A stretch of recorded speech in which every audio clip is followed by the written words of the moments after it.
Everyone, আমরা বেরিয়ে পড়েছি। আশেপাশে এত স্বার্থপর দেখেও আমার আশ মিটছে না, তাই পয়সা খরচ করে স্বার্থপর দেখতে যাচ্ছি সিনেমা হলে। আরে জোকস অ্যাপার্ট, আমি শুধুমাত্র কোয়েল মল্লিক আর কৌশিক সেনের স্বার্থপর সিনেমাটা দেখতে যাওয়ার কথা বলছি।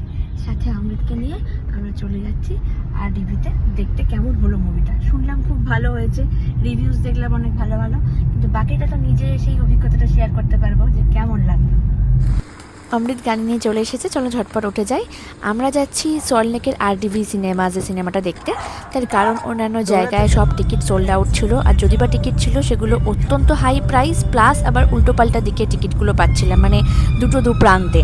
তো সেই জন্য আমরা RDV সিনেমাতে বুক করেছি। রাস্তাটা কি সুন্দর আলোয় আলোয় মোড়া দেখো। আসলে সবে দুর্গাপুজো, কালী পুজো সব শেষ হয়েছে। আশা করি আলোগুলো সম্ভবত ওই ক্রিসমাস অবধি থাকবে। এই সেই বিখ্যাত জায়গা সল্টলেকের, যেখানে আলোয় আলো চারিদিক। ওই শুনেছি নিউ ইয়র্কের আদলে কিছুটা করার চেষ্টা করেছে এই জায়গাটি। যাই হোক, সিনেমা দেখতে এসে কিছুটা হাতে সময় ছিল, ওই 20-25 মিনিট মতন। আমার খুব খিদে পাচ্ছিল, মানে খুব না হলেও হালকা খিদে পেয়েছিল। তো আমি ফ্লুরিজে চলে গেছিলাম। গিয়ে ওখানে ভাবলাম একটু কিছু খাই, আর জলও তেষ্টা পাচ্ছিলো, তো আমরা বোতল নিয়ে যেতে ভুলে গেছিলাম। তো আর কি ওই রদ দেখা কলা বেচা দুই হয়ে গেল। তো এখানে একটু হাঁটাহাঁটি করছিলাম, অমৃতকে বললাম আমি একটু হাঁটছি, একটু ভিডিও করতো, যেমন আমরা করে থাকি। আর বরদের যা কাজ, এগুলো তো তাদের কর্তব্য, তাই না?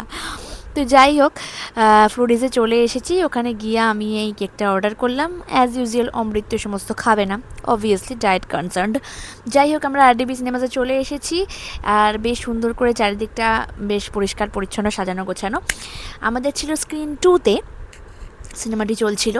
তো আমরা একটু ওয়াশরুম থেকে ঘুরে এসেই আমরা সিনেমাটা দেখলাম। আর কীরকম এক্সপিরিয়েন্স সেটা কিন্তু আমি অলরেডি আমার প্রোফাইলে শেয়ার করে ফেলেছি। যারা দেখোনি ঝটপট গিয়ে ফেসবুক প্রোফাইলে দেখে নাও।